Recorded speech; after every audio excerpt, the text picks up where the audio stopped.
Bonjour à tous, bienvenue pour ce traditionnel webinaire du vendredi 11h30, le 11 juin.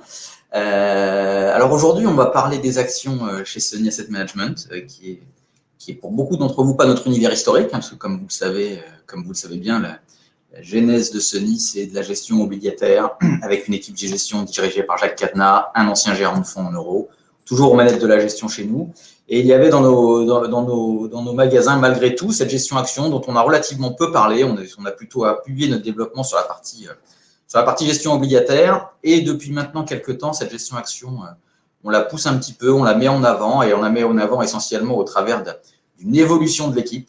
Parce qu'évidemment, dans une société de gestion indépendante comme Sony Asset Management, la force, bien évidemment, de nos modèles, c'est les hommes ou les femmes, bien évidemment. Et vous le verrez tout à l'heure, on a eu la chance de redimensionner notre équipe de gestion action, qui est passée de 1 personne à 3 personnes, avec un patron de la gestion action. Donc, vous verrez comment tout ça est intervenu et surtout comment on fait les actions chez Sony et surtout comment on essaye de le faire différemment. Alors, et c'est sûr que si vous attendez à avoir une nouvelle explication d'un énième fonds PEA, d'un énième fonds thématique ou d'un énième fonds PEA PME, vous pouvez tout de suite couper votre écran parce que ce n'est pas du tout là qu'on va aller. Je vous préviens aussi pour certains, accrochez un peu vos ceintures parce que ce ne sera pas forcément que politiquement correct. Il y aura des choses qui vont être un peu rudes, mais au bout du compte, si on redéploie cette partie action chez Sony, il faut qu'on y apporte une valeur ajoutée. Et cette valeur ajoutée, elle doit être surtout d'apporter de la différence par rapport à ce que vous connaissez ou par rapport à ce que vous avez déjà. C'est pour faire la même chose. Certes, on va imaginer de pouvoir faire le mieux que les autres, mais ça ne va pas suffire à vous convaincre. Et l'idée, c'est qu'on puisse vous apporter des arguments forts pour que vous soyez convaincus que ce qu'on fait, ça a du sens. Et surtout, pour que vous puissiez également convaincre vos clients, parce que c'est quand même eux qui font le boulot à la fin, que finalement, le travail réalisé est de bonne qualité. Alors, comment va se dérouler cette petite demi-heure qu'on va passer ensemble? On va rappeler les grands principes de ce que sont les actions chez Sony, dans un premier temps. Ensuite, on parlera des deux fonds distinctement, Sony Manager d'un côté et Sony Recovery de l'autre. Vous verrez que ces deux fonds ont des différences qui sont assez sensibles et des attraits qui sont assez différents l'un de l'autre, mais qui, on espère, en tout cas, attirera des vocations de la part de vous-même et de vos clients. Alors, on va rentrer dans le vif du sujet. Les actions chez Sony, c'est quoi? Globalement, donc, vous le voyez, il y a deux véhicules d'investissement. Sony Manager, qui est un fonds petite et moyenne valeur, éligible au PEA et au PEA PME. Et vous verrez que cette différence, elle a beaucoup de sens. Et vous verrez que dans l'univers PEA PME, Manager travaille de façon assez différente des autres. Et je vous laisserai découvrir comment tout à l'heure. Et Sony Recovery, c'est aussi un fonds petite et moyenne valeur, éligible au PEA, pas PEA PME, mais qui a une autre particularité, Sony Recovery, c'est que c'est un fonds thématique. Alors, on y reviendra tout à l'heure. Je ne veux pas en dire trop maintenant, mais globalement, moi, je déteste les fonds thématiques. Mais on en a fait un quand même. Alors, on en a fait un quand même en voulant évidemment prendre un peu le contre-pied de ce que d'autres avaient fait. Et vous verrez comment finalement cette thématique, elle s'est déployée chez Sony et ce qu'on peut en tirer et quel est l'intérêt qu'on peut en avoir. Alors, globalement, les lignes directrices de notre gestion sur la partie action, c'est une gestion qui est pas dogmatique. On ne va pas vous raconter la même chose, de dire bah, vous inquiétez pas, on va voir des managements, on va choisir les bonnes valeurs, on fait du stock picking et ça va bien se passer. Si c'est pour ça, c'est pareil, vous pouvez couper votre ordinateur. Ce n'est pas là-dessus qu'on va aller. Ce qu'on va faire chez nous, c'est vraiment quand vous venez acheter un fonds action chez Sony, c'est pour avoir le vrai goût des actions. Donc, c'est une vraie gestion action décomplexée et c'est surtout une gestion qui est ultra pragmatique. Il n'y a pas de biais de style, il n'y a pas d'approche identique à ce que d'autres peuvent faire et surtout, contrairement à ce que beaucoup ont fait dans cet univers de petite et moyenne valeur, on a une vraie approche globale et aussi globale macro. Ça, c'est un élément essentiel parce que historiquement, tous les gérants petite et moyenne valeur, je vous explique, ce que je comprends assez bien avec un argument qui est tout à fait audible. Nous, on est plutôt bottom-up, comme les Anglais disent, c'est-à-dire on apprend d'abord les sociétés, on apprend à les décortiquer, et dans un temps numéro 2, finalement, on voit si elles ont des capacités à générer de la croissance future, ou si elles sont décotées, ou tout un tas d'autres arguments. Assez peu ont une approche par le haut, et il nous semble qu'aujourd'hui, l'approche par le haut peut nous apporter beaucoup d'idées, parce que finalement, le moteur de performance de l'ensemble de ces fonds-là, ce sont la génération des idées. Et aujourd'hui, il se trouve qu'avec l'équipe que nous avons et la manière dont on travaille, les idées, ce n'est pas ce qui manque, et c'est un point important parce que c'est un des carburants fondamentaux quand on parle de gestion-action et de sélection de valeur. Donc voilà comment globalement on va essayer de travailler et on va rentrer dans le détail de chacun des deux fonds pour que vous voyez de façon plus précise comment ça fonctionne. Alors évidemment, je vous parlais d'hommes et de femmes tout à l'heure. On a une équipe j'allais dire elle est formidable, évidemment, c'est moi qui l'ai recrutée, donc elle est encore plus formidable. Depuis le mois de juin de l'année dernière, donc au pic de la crise, j'ai envie de dire, j'ai eu la chance de recruter dans mon équipe Meir Ben Amram, qui est devenu patron de la gestion action chez moi, qui est un garçon, alors je vais pas être trop dithyrambique parce que ça va être suspect, mais qui est un garçon alors formidable, qui est délicieux, qui est humainement un bonbon pour travailler, c'est très agréable. Et au-delà de ça, ce qui est quand même très important dans une équipe de gestion, c'est un garçon qui a des compétences assez admirables. Il a été pendant plus de 20 ans le responsable de la table Small et Mid Cap chez Aurel BGC, donc une référence dans cet univers-là. Quelqu'un qui connaît parfaitement cet univers, donc des petites et des moyennes valeurs, mais surtout qui a une approche, et on va le décrire tout à l'heure, qui est une approche, j'ai envie de dire, plus de fiducier que de gérant. Et j'aime bien cette expression parce que quand on vient chercher de la gestion action, on vient chercher de la perf. On ne va pas vous raconter qu'on va essayer de trouver des moments où on va couvrir le portefeuille. Non, l'objectif, c'est de faire de la perf.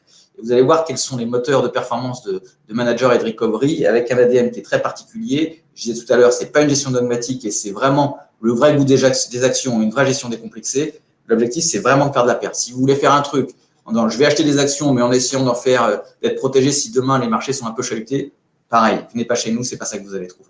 Donc Meir, il est appuyé bien évidemment par Thomas qui est chez nous depuis maintenant très longtemps, qui était le seul sur les actions aujourd'hui. Alors évidemment, il a accueilli l'arrivée de Meir avec beaucoup de plaisir.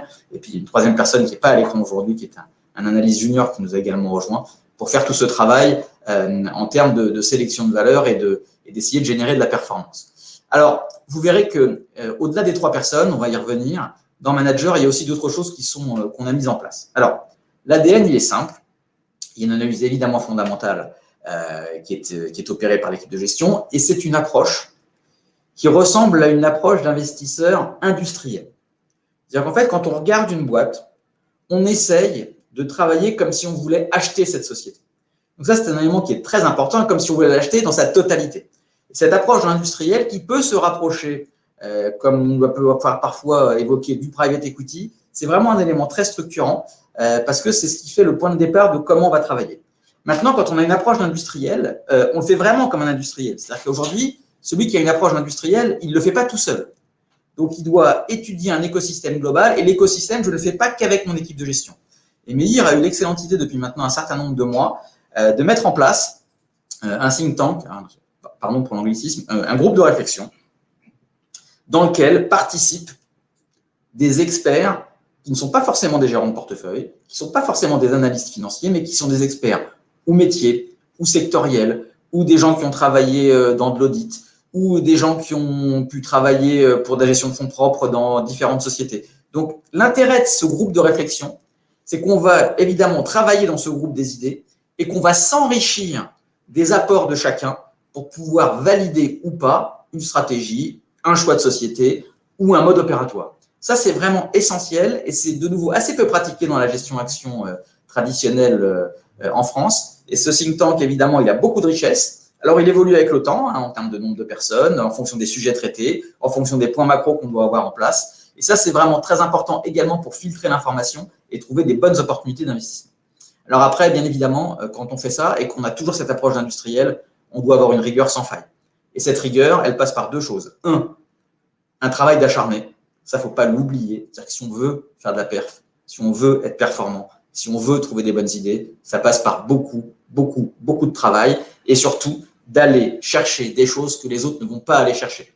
Et ça, globalement, c'est la force de cet univers de petites et moyennes valeurs, chez nous, mais ailleurs, c'est que globalement, ce sont généralement des valeurs qui sont assez peu suivies par toutes les batteries d'analyse qui suivent des valeurs plus larges, pour des raisons économiques, bien évidemment, pour des raisons, évidemment, de savoir-faire. Donc, nous, c'est d'aller effectivement sélectionner des titres qui peuvent être délaissés, mais avec une rigueur implacable et toujours cette approche industrielle. Et ça, c'est un élément très important qui prend certes plus de temps que juste une analyse ou un coup de fil à un analyste de la place, mais in fine, il nous semble que ce temps-là, on a investi, c'est un temps important pour pouvoir générer de la performance sur le long terme. Alors, manager, elle est très belle cette photo. Alors évidemment, on parlait de perf tout à l'heure, donc on va parler de chiffres. Alors, on va bomber un peu le torse. Alors, c'est moi qui bombe le torse pour l'équipe de gestion. C'est plus facile pour moi de le faire, mais c'est un fonds qui est premier sur sa catégorie sur une année. Donc, c'est assez formidable. La Meir est arrivé au mois de juin. Le fonds sur 10 ans, il a gagné 250%, la catégorie 190%. Donc, une surperformance qui est affirmée et qui est vraiment de très très bonne qualité. Et évidemment, quand je vous parlais tout à l'heure de performance, on peut dire que le travail réalisé par Meilleur et son équipe a été formidable. La perf 2020, c'est plus 25,1%. Je vous rappelle que l'indice CAC Mid and Small, qui est notre indice de référence, parce qu'il en faut bien, et qui est un indice d'ailleurs assez difficile à battre, ce CAC Mid and Small, l'année dernière, il fait moins 0,13. Nous, on fait plus 25,1. Et au-delà des plus 25,1 de l'année dernière, depuis le début de l'année, on est autour de plus 20. Donc, on a un combo de performance 2020-2021 qui fait de nous le premier de la catégorie. Il faut bien un premier, et je préfère que ce soit nous, et tant mieux. Ça valide surtout le très bon travail qui a été effectué et surtout la manière dont ça a été travaillé par l'équipe de Meilleur. Alors, voilà, on a la performance sur une durée un peu plus courte, qui est de nouveau de très très bonne qualité. Donc, sur le long terme, on a été très bon. Sur le court terme, on a aussi été très bon depuis la crise qu'on a vécue. Donc, c'est plutôt intéressant. Alors, les thématiques qu'on va trouver dans Manager, il y en a globalement 4. Et c'est intéressant aussi de travailler par thématique d'investissement pour bien comprendre ce qu'on va faire. Donc, ces thématiques, c'est la croissance visible, c'est-à-dire des sociétés où on peut imaginer des trends de croissance. Une boîte comme Eurobioscientifique, qui a été le leader des tests PCR en France, c'est une croissance qu'on a pu voir de façon assez rapide et assez vite. C'était, entre guillemets, assez facile à identifier, mais surtout facile à identifier parce qu'on connaissait parfaitement bien cette boîte avant le Covid. Et bien évidemment, c'est quand on connaît bien les sociétés avant qu'on arrive, quand le moment est venu, à trouver le bon timing pour investir. Ensuite, il y a les sociétés qu'on appelle avec une dynamique de long terme, c'est-à-dire que ce sont des métiers sur lesquels on sait que finalement, l'univers qui est en train de changer, à force de dire que le monde change, évidemment, ça va changer des choses. Des boîtes comme freelance.com, c'est vrai que ce développement des freelances dans l'ensemble des métiers, à la fois de services ou d'autres types de métiers, c'est un sujet de fond. Donc, c'est une dynamique de long terme sur laquelle on peut s'appuyer. Les situations de recovery, on en reparlera tout à l'heure parce que c'est un thème important, parce que d'ailleurs, on en a fait un fonds spécifique. Donc, ce sont des sociétés en retournement. Je ne rentre pas trop dans le détail, j'aurai l'occasion de déployer un peu plus tout à l'heure. Et une approche opportuniste, ça, c'est aussi un élément qui est très important. Parce que, comme je vous le disais tout à l'heure, pour être différent des autres, quand vous avez un fonds PEA, PME, vous avez un fonds qui est sous contrainte. Les contraintes, c'est quoi? C'est que vous devez investir à minimum à 75% dans des petites valeurs françaises qui ont des contraintes à la fois de chiffre d'affaires, de taille de bilan ou de nombre de salariés. Cependant, il nous reste 25% sur lequel on est totalement libre. Quand je dis totalement libre, ça veut dire qu'on peut acheter du Natixis ou des boîtes du CAC 40, ça ne pose aucun problème. Et le point important, c'est qu'on va utiliser à fond cette poche des 25% si il nous semble bien évidemment que le moment est opportun. Et là, clairement, on l'a fait avec Natixis. Alors, bien joué Meilleur avant l'OPA de BPCE, parce que Natixis à 2 €, évidemment, c'est dommage de ne pas se baisser pour le ramasser. Donc, cette approche opportuniste, elle est importante.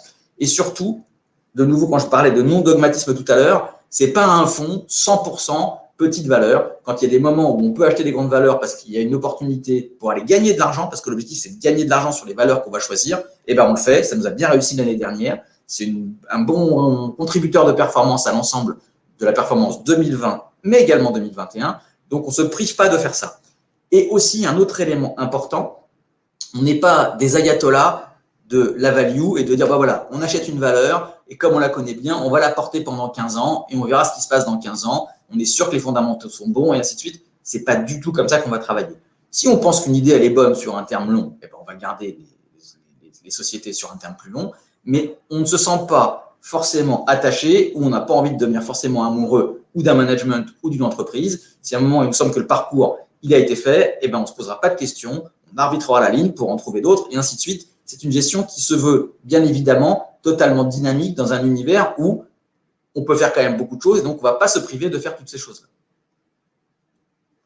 Alors, c'est un fonds qui est référencé partout. Voilà, donc on est plutôt content parce que c'est un fonds sur lequel les assureurs finalement nous ont bien aidés. On voit que les flux commencent à revenir. C'est encore un peu timide, mais à un moment donné, la question auquel il est difficile de répondre, c'est est-ce que c'est le moment d'investir sur les actions petites et moyennes? Alors, c'est une question qui est très complexe à répondre parce que globalement, est-ce que le timing il est bon?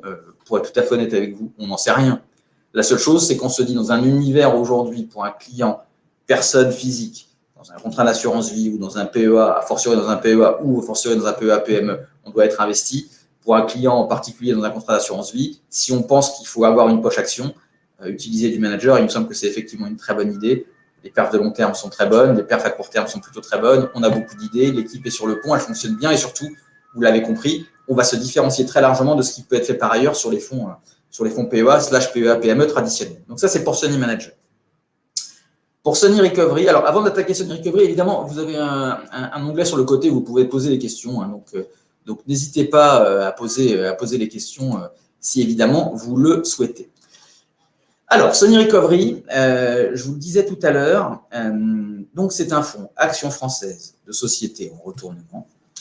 C'est un fonds qui se veut un fonds thématique. Alors, je vais insister sur cette partie thématique, je le disais en préambule de façon un peu provocatrice. J'aime pas les fonds thématiques. Et pourquoi j'aime pas les fonds thématiques? En tout cas, qu'est-ce que je n'aime pas dans les fonds thématiques? C'est que j'aime pas les fonds thématiques qui soient monométiers, monosecteur, monopays, monothème d'investissement, pour une raison, alors qui m'est propre, hein, mais qui est plutôt une raison de bon sens. C'est-à-dire que si demain une thématique se retourne, si demain l'univers évolue pour des contraintes qui peuvent être réglementaires, technologiques, que sais-je, comme on a pu le voir dans le début des années 2000 avec l'environnement, par exemple, sur les éoliennes ou sur le solaire et ainsi de suite, s'il y a un changement drastique et que vous êtes dans cette thématique, vous êtes un peu les deux pieds dans le ciment et vous ne pouvez pas faire grand-chose. C'est ce qui est un peu embêtant parce qu'au bout du compte, dans la gestion, ce qu'on attend de nous aussi, c'est de pouvoir être mobile et de pouvoir évidemment saisir les bonnes idées, les bonnes tendances et de les accompagner dans le temps et surtout de faire muter et bouger vos portefeuilles en fonction de l'évolution de ces tendances. Donc, sur un fonds thématique, il me semble, peut-être à tort en tout cas, mais il me semble que c'est plus compliqué.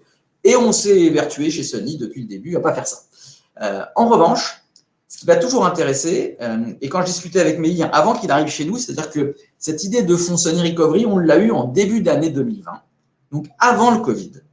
Et les arguments déployés par Meïr qui allaient très bien dans mes oreilles, c'était de dire, évidemment, il partage ma vision des fonds thématiques, mais il disait aussi, ce qui est important, si on fait une thématique, parce qu'il y a aussi un aspect un peu marketing à tout ça, il me semble que les thématiques, c'est un univers qui a bien fonctionné, qui a attiré les clients pour des bonnes raisons aussi, hein, parce que c'était peut-être plus facile à identifier, on savait où on allait. Moi, on s'était posé la question de dire finalement quelle thématique serait universelle, globale, multimétier, multisecteur, multi-typologie d'opérateurs ou taille de société. Et surtout, quelle serait la thématique qui puisse répondre finalement, quelles que soient les conditions de marché. Que les marchés soient très bas, que les marchés soient très hauts, quelle est la thématique qui existera de tout temps sur les marchés financiers. Et la thématique des valeurs en retournement, ça nous semble être une thématique qui correspond parfaitement à tout ce que je viens de vous exposer. Donc globalement, des valeurs en retournement, c'est quoi? C'est souvent des titres décotés ou oubliés, parce qu'à un moment donné, elles ont eu des difficultés opérationnelles, parce qu'elles ont été endettées, parce qu'il y a une dégradation conjoncturelle de leur business model, parce qu'il y a un nouvel intervenant, parce qu'il y a un nouveau compétiteur, parce qu'il y a une nouvelle techno, parce qu'il y a un nouveau métier, parce qu'il y a un nouvel environnement, parce qu'il y a une pandémie.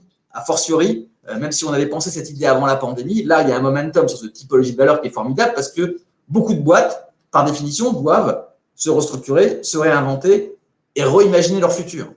Mais ce qui est intéressant dans cette thématique, c'est que ça, c'est de tout temps. Si on sort de la problématique Covid et qu'on l'oublie, il y a toujours dans la vie des sociétés cette obligation, à des tempos différents, à des moments différents, de se réinventer, de revoir leur métier ou de déployer d'autres métiers en fonction des conditions de marché, en fonction de ce qui se passe dans l'environnement macroéconomique dans lequel on se trouve. D'où l'intérêt dont on parlait tout à l'heure sur Manager d'avoir une approche globale macro pour essayer de trouver des tendances. Et là, c'est la même chose sur Recovery. C'est-à-dire que les boîtes qui sont en retournement ne sont pas forcément tout le temps les mêmes. Elles évoluent avec le temps en fonction des secteurs et en fonction de ce qui se passe sur les marchés financiers. Alors, pourquoi on s'y intéresse? Parce que souvent, des boîtes qui ont eu des difficultés opérationnelles, pour des bonnes ou des mauvaises raisons d'ailleurs, sont souvent pas très bien couvertes par les analystes et un peu délaissées parce que souvent, on attend que la recovery soit opérée pour de nouveau investir sur ce type de valeur. Alors nous, bien évidemment, on va essayer d'être bien en amont parce que plus vous allez être en amont, plus vous allez être capable d'identifier les catalystes pour que ces sociétés retrouvent un niveau de marge, un niveau de performance supérieur à ce qu'elles ont eu à un moment donné pour des difficultés passagères, plus évidemment votre potentiel est important et plus il permettra d'avoir des performances sur la durée. Ce qui est important aussi, c'est que ces sociétés en mutation, elles attirent aussi d'autres types d'investisseurs, comme des particuliers par exemple, qui peuvent être, en termes de flux, relativement intéressants pour abonder cette thématique. Alors, le process de la génération d'idées, c'est un petit peu ce qu'on disait tout à l'heure. Il y a une prise en compte des mégatrends quand on regarde le bas du slide, avec justement ce que je disais, les évolutions sectorielles, environnementales, des matières premières, ce que vous voulez. Évidemment, tout cela est aussi joint avec un screening fondamental des titres de l'univers, sur le management, sur la stratégie, sur le positionnement concurrentiel et tout ce qui va avec. Et quand finalement, on met dans ce sandwich-là, entre une analyse globale macro des tendances fortes, plus une analyse des sociétés, et in fine, c'est un univers investissable qui va essayer d'aller chercher, un potentiel de revalorisation, pas facile ça, fort, et surtout trouver des catalystes importants. Avec systématiquement dans cet univers-là aussi, une obsession de Meir et de son équipe sur la liquidité. Parce que si on n'a pas de liquidité, ça peut poser un problème. Donc voilà, donc quand on adjoint les catalystes, la revalorisation potentielle et la liquidité qui est à notre disposition, on a déjà toutes les cases qui se cochent sur cet univers de petites et moyennes valeurs en retournement. Alors des exemples, il y en a pléthore. Et surtout, ce qui est intéressant, j'ai envie de dire, ce n'est pas tant ceux que je vais vous citer, c'est ceux à venir. Parce que des exemples, il y en aura tout le temps. C'est la vie. Alors, j'allais dire des marchés financiers, mais pas que des marchés financiers. Et c'est ça qui est aussi intéressant. C'est la vie des entreprises. Chez Sony, on a dû se redimensionner à un moment donné. Au pic de la crise l'année dernière, au mois de juin, on s'est posé plusieurs questions. Et moi, en tant qu'entrepreneur, j'avais plusieurs choix. J'avais un choix de dire, finalement, je me mets en mode bigorneau, c'est-à-dire j'attends de voir ce qui va se passer. Quand on sera sorti de la crise, on verra dans quel état on est, on verra ce qu'on fait. Ou alors d'avoir une approche plutôt opportuniste et plutôt un peu dynamique. En tout cas, c'est plutôt comme ça que je suis, de dire finalement, on va essayer de restaffer l'entreprise avec des gens de qualité qui vont nous apporter de la croissance future et de la richesse future. C'est ce qu'on a fait en recrutant Meir, et je m'en félicite tous les matins, qui est devenu le patron de la gestion action au mois de juin. On a recruté aussi un patron du marketing qui nous a énormément aidé, et on a bien fait de recruter cette personne au mois de juin parce que quand on a vu toute la force et l'obligation du digital et de la nouvelle manière de travailler à ce moment-là, si on l'avait fait tout seul avec nos petits bras musclés, on n'y serait pas arrivé. Donc ce patron du marketing, c'était aussi une très bonne idée. Et puis, comme il y a trois globalement moteurs de perf dans une société de gestion, les deux que vous connaissez, ce sont la gestion et le commerce marketing, mais il y a un troisième moteur qui n'est pas forcément un moteur de performance, mais un moteur obligatoire, qui est tout ce qui est compliance, contrôle et ainsi de suite. Et on a recruté également un patron du middle office. Donc globalement, on est allé chercher 3 personnes à des postes clés pour redynamiser Sony au pic de la crise. Et on a bien fait parce que finalement, les résultats sont là, à la fois en termes de performance, à la fois en termes d'efficacité opérationnelle. Mais ça, c'est la vie des affaires. Et c'est la vie des entrepreneurs.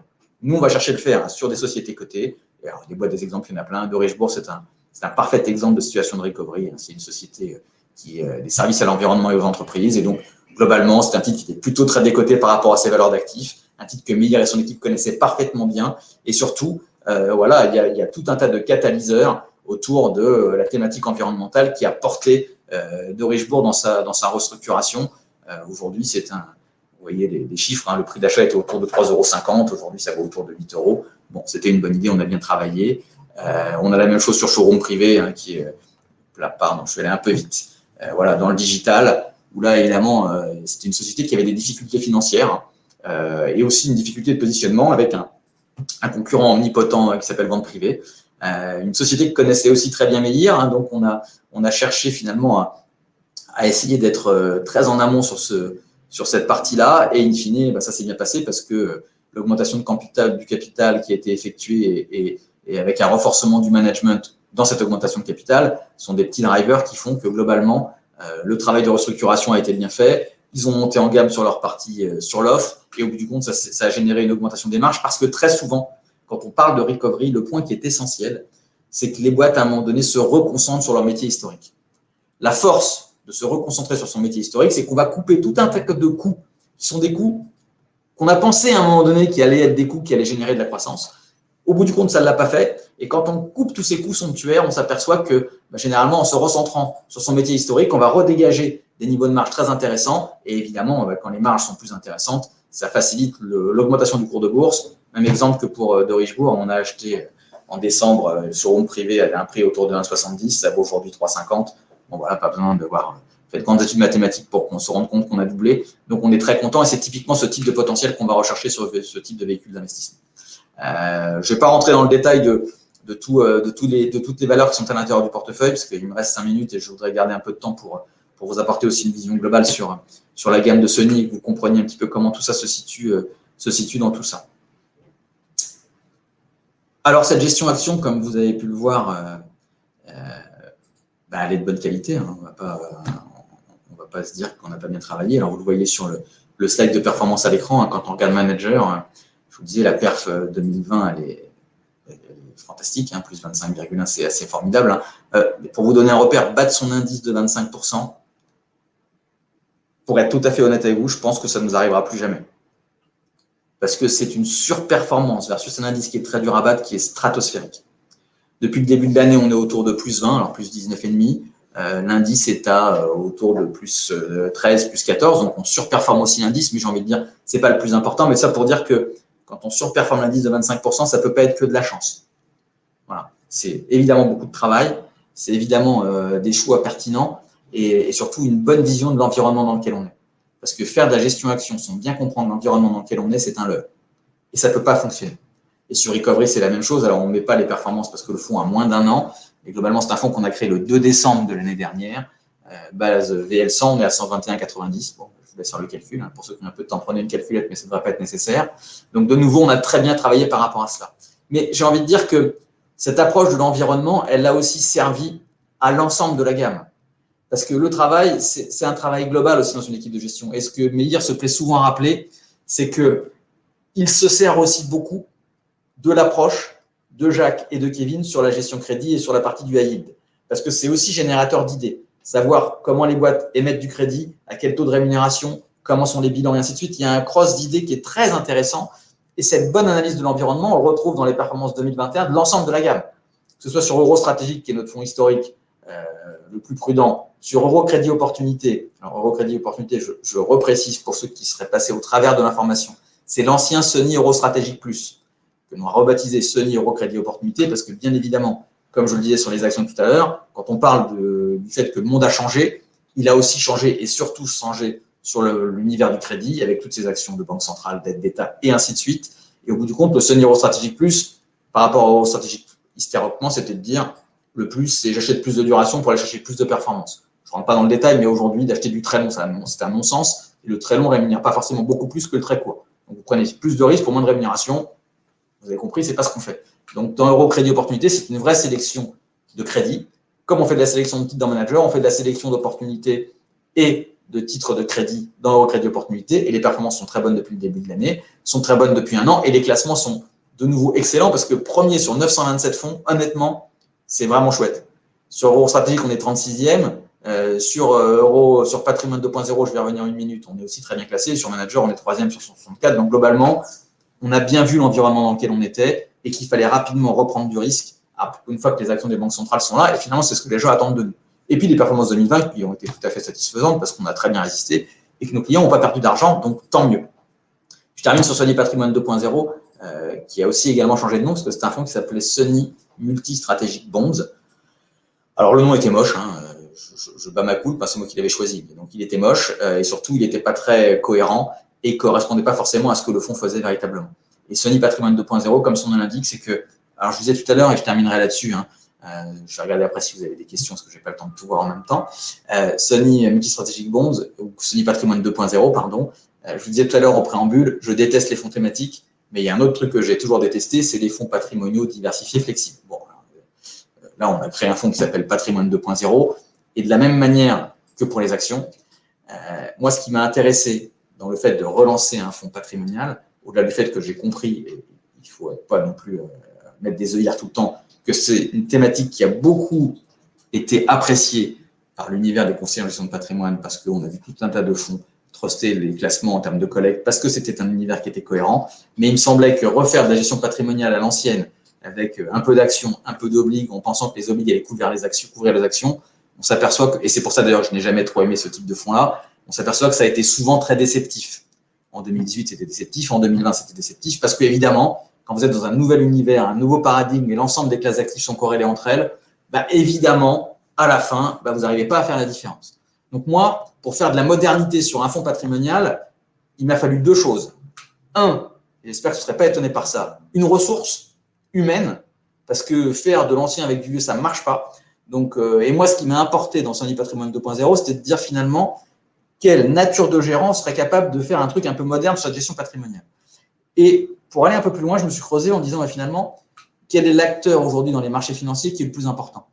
Alors, à force de l'entendre, à force d'en parler et à force de le voir au quotidien, l'acteur le plus important sur les marchés financiers aujourd'hui, partout dans le monde, ce sont les banques centrales. Donc, on est allé chercher un gérant de banque centrale.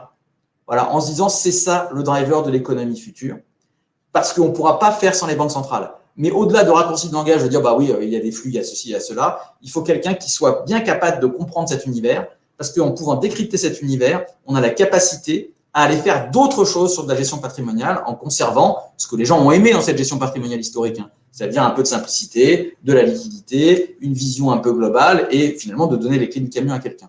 Et qui de mieux qu'un gérant banque centrale pour moi, en tout cas pour faire ça. Donc Étienne de Marsac qui nous a rejoint pour faire cette gestion-là. C'est l'ancien trésorier de la Banque européenne d'investissement à Luxembourg, donc une entreprise très connue et surtout qui a eu des liens avec l'ensemble de l'univers à Francfort, à Bruxelles, à Luxembourg et qui connaît parfaitement bien cet univers.